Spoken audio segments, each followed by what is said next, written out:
Le marché crypto semble s'endormir. Peu de volatilité, moins d'intérêt, moins de bruit. Et c'est justement là que ça devient intéressant. Parce que dans ces phases-là, le danger, ce n'est pas de rater un trade, c'est de ne pas préparer ces scénarios avant que le marché se réveille. Et pendant que beaucoup regardent ailleurs, Ethereum travaille une structure importante, construite depuis 2022. On va voir si le marché est simplement en pause ou s'il prépare déjà le prochain mouvement. On va faire un point rapide sur le King, sur le patron sur BTC.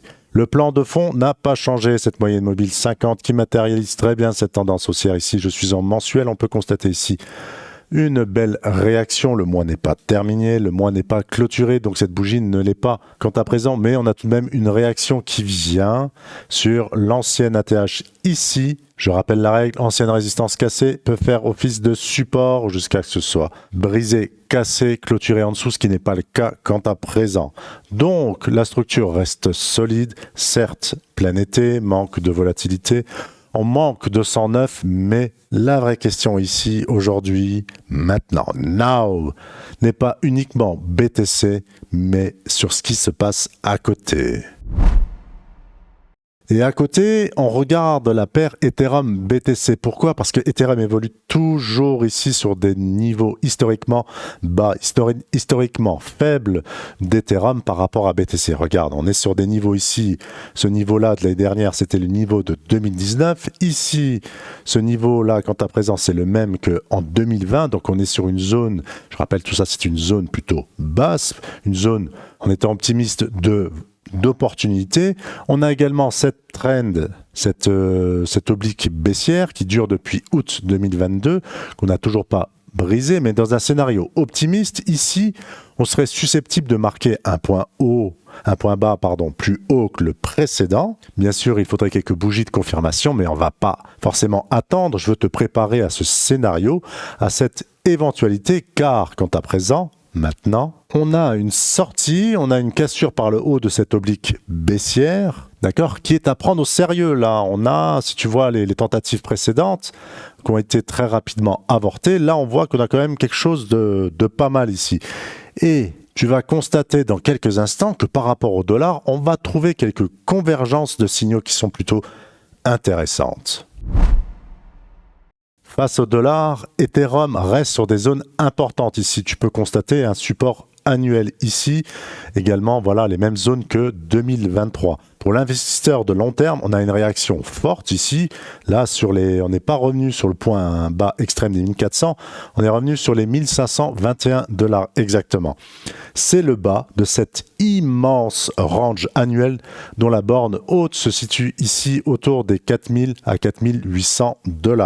Pour une stratégie d'accumulation progressive, on reste donc sur une zone historiquement intéressante. Et je précise, historiquement intéressante. Pour le trader plutôt court terme, ici je regarde en journalier, on vient de sortir de ce petit range ici, ce petit tunnel là qui est compris entre 1521 et la borne haute ici, 1818 $. On zoome un petit peu dessus. Tu vois, tu peux constater ce break, le pullback parfait ici et là maintenant, on est sur cette petite résistance, l'ancien support. Mais regarde bien ce qu'Ethereum est capable de faire sur ces moments de volatilité ici. Donc là, on a un plan qui est très simple ici. Si cette cassure se confirme, Ethereum peut accélérer de cette même manière très rapidement. Aller très vite rechercher par exemple les 2600 $. En revanche, une réintégration ici confirmée sous la borne haute de ce range invaliderait le scénario de breakout immédiat. Mais attention, c'est le scénario de breakout dans l'instant, pour ce jour, pour là, cette semaine. Mais ça ne remet pas en cause la thèse d'un investissement de fond, un investissement plutôt long terme. Donc il faut bien faire la différenciation entre ces deux horizons, ces deux stratégies qui restent différentes, à ne pas mélanger. Passons maintenant aux données concrètes avec Cryptoscope. Et est-ce que l'activité du marché nous raconte la même histoire? Est-ce qu'en regardant ce screener, on peut voir que cela conforte le prix? Et ce que je te propose de regarder ici sur les volumes sur le secteur post sur les 24 dernières heures. Ici, on voit qu'Ethereum gagne du terrain, passe en 3e position, Base 4e.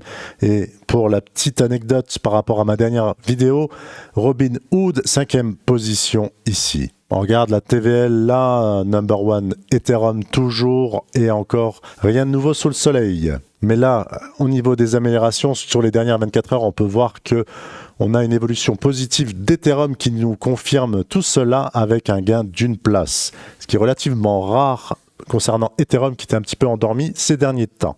Donc, on a un faisceau d'indices qui est exploitable. Ethereum par rapport à BTC qui tente une sortie. Ethereum par rapport au dollar sort de son range et sur un support annuel et on a une confirmation avec les données d'activité et les volumes qui montrent une légère amélioration. Et pour finir, petit bonus, j'ai analysé toutes les statistiques de mon screener depuis avril afin de voir quels sont les altcoins, les actifs qui attirent régulièrement de l'activité au-delà de tout le bruit médiatique, sachant également que ce sont les actifs qui sont plutôt liquides, des actifs plutôt mainstream et deux noms ressortent du lot. Ici, on a Chainlink qui apparaît fréquemment dans le screener avec des volumes journaliers importants, et également hyper liquide, même si là, en termes de prix, hyper liquide est plus faible, mais son activité et ses volumes restent relativement élevés. Je te laisserai le soin de constater le restant de ce classement. Conclusion, le marché est relativement calme, mais il ne s'agit pas de s'endormir. On a le patron Bitcoin qui tient toujours ses zones importantes ici avec cette belle tendance haussière.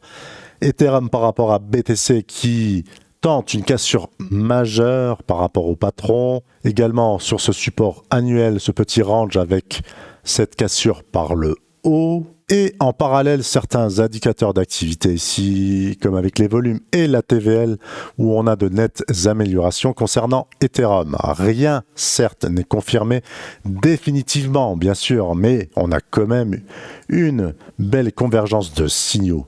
Et je te rappelle que les meilleurs scénarios ici se préparent souvent quand personne ne regarde. Donc je te laisse avec les commentaires. Dis-moi si tu accumules de l'Ethereum également ou tu préfères rester cash et profiter de cette magnifique augmentation de 0,2% ici sur le livret A.